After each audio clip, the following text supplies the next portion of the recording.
they say, curiosity kills the cat, because I'm curious about how this new series for her is going to go. Wonder how disastrous or perfect it might be. Up to the night nurse, and we see multiple people there. Lizard, Daredevil, Felicia herself. We even see Frogman. Night nurse calls for him to be her next patient. Yep, it's me. I promise this isn't as bad as it looks. Well, maybe it kinda is. But let's back up and start from the beginning. So we go back and see Felicia getting her head knocked off by the lizard.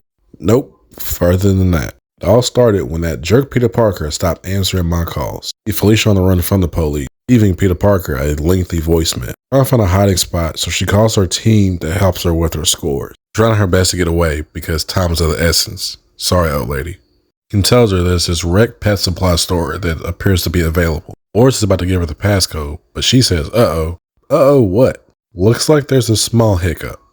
Appears the pet supply store is being currently ransacked by a lizard. He replies, not a lizard, just lizard. Then gives us a breakdown of who the lizard is, even though he's hissing at her from the background. Then she cuts back to the memory. She tells Lizard, hey, I need to get past you. In his lizard hissing language, he tells her, too bad, I'm busy. That's Lizard, look, I'm just trying to get to the safe house and go upstairs. He's still talking trash in his lizard language. She's like, look, if you don't back off, this is going to become an us problem. Then he hisses at her and tells her, look, I'm not going to hurt nobody. I just want to study the birds and reptiles because they have a common ancestor. Felicia's infamous sarcasm. Wow, that sounds fascinating. I can't wait to read about that in Scientific American. Now let me pass.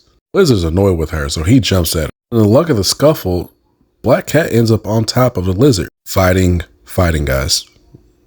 Clean minds. Lizard still wants smoke with Felicia. He slashes her back. Lizard chases right after her, but she tricks him with her bad luck and he runs into a trash can. Something falls on the lizard, knocking him out cold. So we see it's Spider-Man, but not the usual one, because he's not talking. Felicia notices he's not talking and he seems off. He is, because he doesn't say anything, he takes off. Felicia does too, because the police are right behind her. Following her safe house, she can relax for a minute, because there's a lot to think about. He explains to us that she doesn't ask for sympathy, but she just knows this life is not easy whatsoever. Being Black Cat takes work. There's constant workouts at the gym, and highlights every 8 weeks. Upkeep itself is practically a full-time job. Top of the full-time job of stealing things.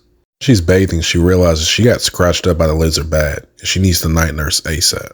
On her way there, she was getting pickpocketed. Strange for her, because she's not used to getting things stolen from her. She's used to one, taking things and stealing things from others. Now we're up to present day, as night nurse is going to check on Felicia's scar she has on her arm. Night nurse asks her, you got this from the lizard? Felicia corrects her, the lizard, the guy you just saw with the lump on his head. There were also some birds involved. She ends up giving a tetanus shot to Felicia. She begins to kind of have an epiphany about things. How she's a thief that works outside the system. It seems that people have gotten comfortable about thinking twice about how they live their lives. Because when actual chaos arrives, the system starts to change and break apart. The epiphany continues for her as she realizes that Spider-Man has always looked out for her and always looked the other way while she was doing her dirt. But Spider-Man would organize the riffraff within the city. And she decides it's time for her to do something different this time. And that she's going to fight crime. Her face is up there, guys. Goes to the abandoned facility as we see somebody checking surveillance. And that happens to be Tombstone himself. As him and Sandman are ready to do what they do best. And that is crime itself. You got an issue too if you can focus.